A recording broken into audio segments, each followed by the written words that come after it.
My problem was it's a contradictory rule because I've gone through several checkpoints. Little Rock, Dallas, Fort Worth. Yeah, all the airports are different. It all depends on, and they always let me go through. Sure.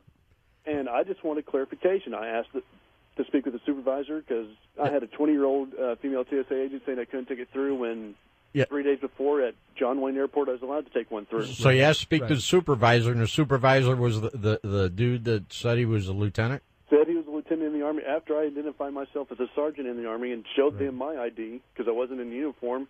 And then he identified himself as a lieutenant, and I asked, "Are you a lieutenant?" He goes, "Yes, I am." I said, "Well, may I see your ID?" He goes, "No, you can't." So you weren't buying the fact. You never thought he was a lieutenant because did I have it right because he was borderline obese and gray-haired and 50 years old, full beard. Okay, yeah.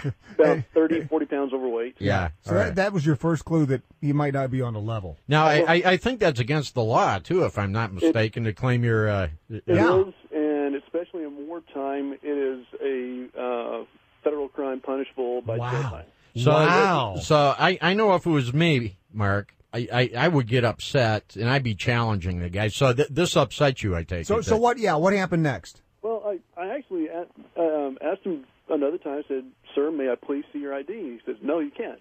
He goes, "This is the only ID you need to see." He points to his TSA badge. Well, that's when I quoted the Army regulation about when you're out of uniform and you identify yourself as a member of the military, you are required to produce ID. And what did he say? Is that when they called the police over? Well, the police had already come over. They'd already taken my ID and boarding pass and gone to run it through the computer system. Why?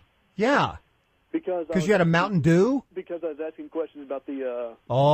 because you dared to challenge a TSA agent. Retribution, in other words. So by the fourth time I asked him the question, "May I please see your ID?" It is a regulation. You should know this. And he said, "No, as a NCO addressing somebody who claims to be an officer," I said, "Sir, with all due respect, that's..." And that's on the audio or the video clip that I saw from the ABC affiliate in Las Vegas. I admitted you were sirring him to death. Yes, sir. I was. It was just, could he have been an officer? He could have been an NCO that got tired of being an NCO at age 50 and decided to go through OCS. A maverick, yeah. I doubt it, but it's possible. So I was going to give him every benefit of the doubt. All right, so where did it go from there? Well, from there... At what point did they start kicking your ass? Well, there they finally let me go to catch my plane, and by the time I got to the gate, I'd missed my flight. Okay, so you missed your flight, you were upset, and then what'd you do? Well, I was upset because I could care less about the drink.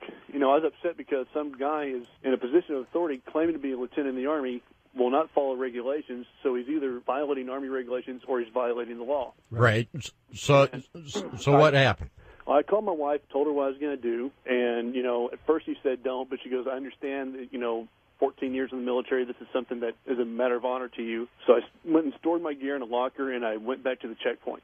Coming off the tram at Macarran Airport, I'm facing the checkpoint, and I see the TSA supervisor and the officer in question off to the left talking to each other. So I just walk up there to the TSA supervisor. I said, "Sir," I said, "I'd like to speak with your boss because I need to file a complaint." And he goes, "You can't speak with my boss. I am the boss." I said, "No, sir, I need to speak with your boss because the complaint's going to be about you."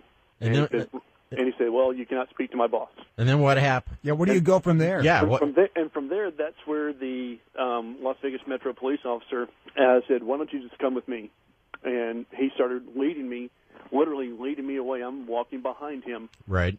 Away from his checkpoint where there's no flow of traffic and in perfect camera view. Yes, it was. All right, now that video shows you standing there, and what I saw was this cop winding up like a bolo with his club, and he just winds up, does a couple of wind ups, and lets you have it, right? Well, it's pretty much progressed this way. We're standing face to face, and he has to see my boarding pass again, and I'm thinking in my head, you know what? He's going to ask to see my boarding pass, say, "Look, your flight leaves at this time. Go to the gate, sit there. If you want to file a complaint, call from home." Right. Not a problem. Well, I'd stuck my pass in my left front pants pocket, along with a dollar bill and my claim ticket from a locker.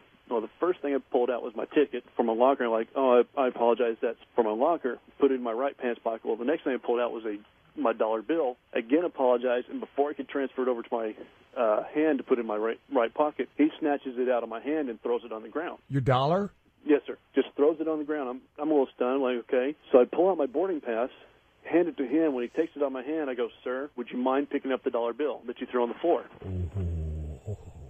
And the same voice that I'm using to you right now is the same voice I used to him. Right. And at that point, he reaches behind his back, grabs his handcuffs out, grabs me by the shoulder, says, "Turn around, put your hands behind your back," and starts to spin me around. Now, this part I'm going to blame the Army for and being in combat in 3 different combat zones. Right. And, basic training we're taught hand-to-hand. Throughout the different units I've been with, we've been trained in hand-to-hand and riot control. And going over into Iraq, we were trained in combatives. And I actually had to use hand-to-hand in Iraq a couple of times. My instinct was to dip my shoulder, roll out of the way, and back away from him. I did that. I backed away from him, put my hands up, in the air, basically, passive surrendering motion, and I go, "What did I do?" And then all of a sudden, he just takes both of his hands, shoves me in the chest twice, pulls out his baton, has it reared back, yells at me to get on the ground, and before the word ground leaves his mouth, that's when he starts swinging. Right. And the video clip goes on to show him wailing on you. Several other officers came over, and then you were tasered 3 times. Correct. And then, if I recall, you hit the ground. I mean, you went down, right?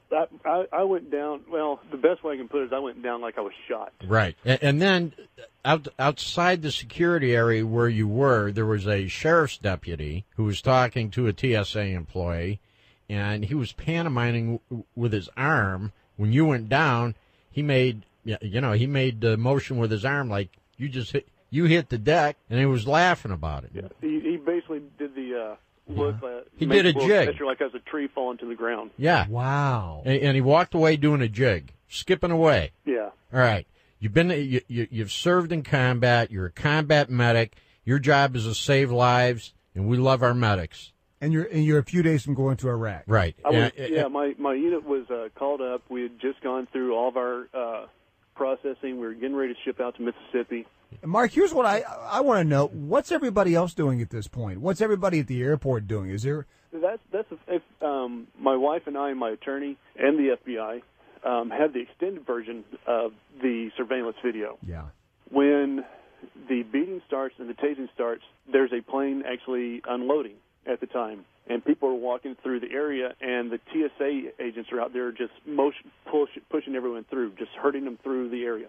So by the time everything's done with my beating and my tasing, there's no one left around except for police and TSA. And the funny thing is, when I'm talking to the Las Vegas Internal Affairs, I happened to ask him, I said, "Was there any witness statements collected?" And the Internal Affairs told me yes. I said, "Well, who are they collected from?" He looks through them and he goes, "Well, they're all from the TSA agents." Yeah. Yeah, amazing. Yeah. There's no independent impartial witnesses. Nobody saw anything. So you're going to be deployed. You had a week before you're going to be deployed. You ended up with 3 fractured ribs, a bloodied and blackened eye, abrasions on your forehead. That's all very visible on the videotape. Wow. And the internal affairs of the Las Vegas Police Department are investigating it. They've been investigating for the last 2 months.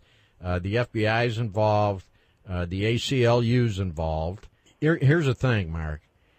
You weren't able to be deployed. You've served our country well. Bottom line is this. It had to make you feel bad. And you're not, what amazes me is you're not pursuing a lawsuit. You're not interested in the money. Tell our audience what you're doing here, what your main concern is. When all this came about, I came back home, and I actually got a phone call from somebody in the Las Vegas Police Department to tell me to call up the captain of the airport substation because the video and the officer's report didn't match, and then they hung up, never identified himself. All right, Mark, we're running out of time. Okay. So tell us what your motive is here. I don't want to see this happening to anybody else. I especially don't want to see this happen to another veteran. This is, I don't want to use the word renegade cop, but this is police officers who should not be in a position where they have to deal with the public. Where this guy should be in prison. He should be in prison. Yeah, that's right. He should be jailed himself. He's a criminal. He committed a felony offense, and he should be in prison. That's exactly where that guy needs to be. Yeah, he's no good. And he is a renegade cop because, as you know, most police officers uphold